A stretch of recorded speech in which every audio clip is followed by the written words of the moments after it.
අයිබෝන් කියලා පිළිගන්නවා ඔයාලා හැමෝම SL ප්‍රොඩක්ට් YouTube channel එකට. අද අපි කතා කරන්න යන්නේ ඕගොල්ලෝ අපි හැම දෙනාම රස කර කන කෑමක් ගැන. ඒ තමයි sausages. මොනවද මේ sausages කියන්නේ? sausages කියන්නේ මොනවා හරි මස් වර්ගයක් අරගෙන ලංකාවේ නම් ඉතින් ගොඩක් ගන්න chicken තමයි.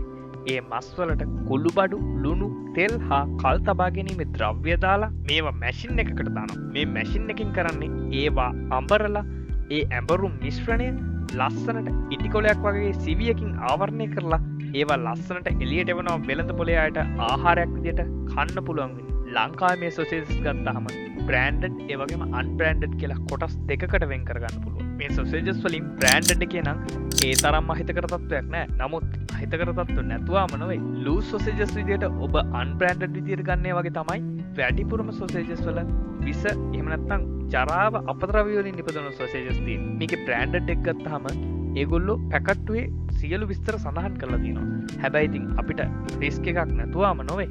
ඒත් ඒගොල්ලෝ ප්‍රමිත සාධකයන් තියෙනවා. ඒ වගේම ව්‍යාපාර නාමයක් තියෙනවා පිළිගත්ත. ඒ වගේම අවශ්‍ය ඉන්ග්‍රීඩියන්ට්ස් මොනවද? ඒ හැමදේම පැකට්ටුවේ හොඳින් සඳහන් කරලා තියෙන ඕනෑම පුද්ගලයෙකුට පැහැදිලිව බලා ගන්න පුළුවන් වෙන විදිහට. ඔවුන් පවසන අන්දමින් නම් අපි ඒ සොසේජස් කලාතුරකින් වගේ කෑවට එච්චරම ලොකු රිස්ක් එකක් නැහැ. නමුත් ඔබට වැඩිපුර රිස්ක් එක තියෙන්නේ මේ අන්බ්‍රෑන්ඩඩ් එහෙම නැත්නම් ලූස් සොසේජස් වලින්. ඇත්තටම කිව්වොත් සොසේජස් අපිට ගෙදරදීම හදා ගන්න පුළුවන් නම් හොඳයි නේද? මොකද ගෙදර හදනකොට අපි පාවිච්චි කරන්නේ හොඳම මස් මාංශ.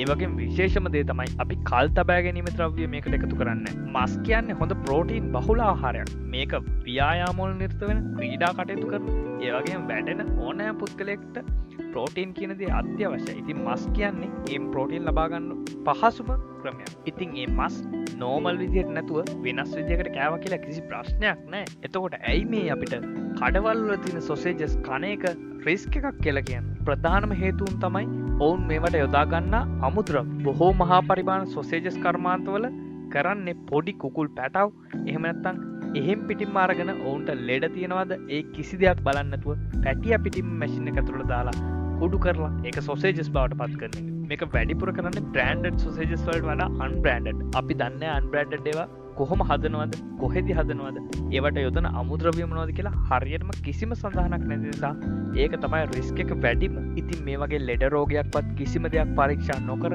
අවසානයේ කුකුල් පිහාටු කටු හැමදේමත් එක්ක සොසේජස් එකක් වෙලා වෙළඳ පොළට ආවට පස්සේ වෙළඳ පොලේ පාරිභෝගිකයාට ඒක කිසිසේත්ම අඳුන ගන්න බෑ. මීට අමතරව සෑම සොසේජස් එකක්ම රිස්ක් එකක් වෙන්න බලපාන අනිත් හේතුව තමයි ඔවුන් මාස 5-6ක් කල් තබා ගන්න මේ සඳහා යොදන කල්ලිකුත් වීමේ ද්‍රව්‍ය. ඉතින් මේවට මෙයාලා මොන දේවල් දානවද කියලා අපිට හරියටම කියන්න බෑ.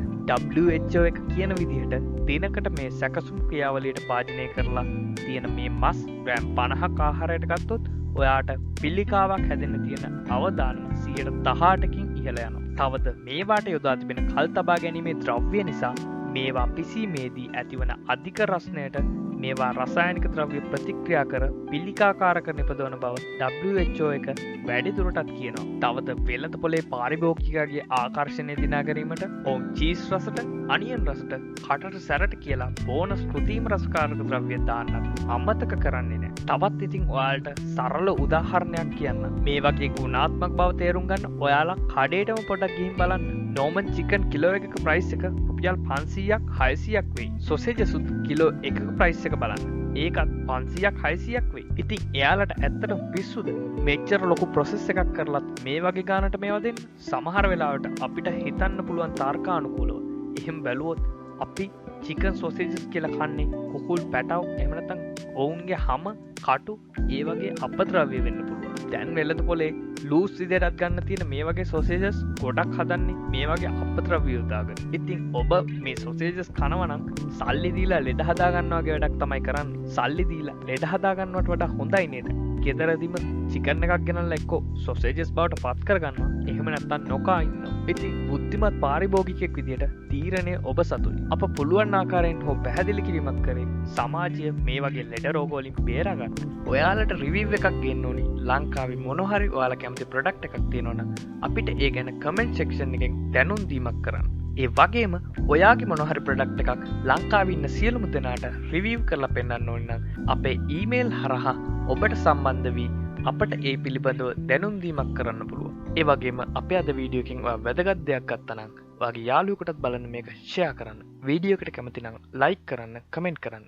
ඒ වගේම අපි අලුතෙන්ම දාන වීඩියෝස් ඔයාගේ ළඟටම ගෙන්න ගන්න අපිව සබ්ස්ක්‍රයිබ් කරලා බෙල් අයිකන් එකත් ක්ලික් කරන්න අමතක කරන්න එපා.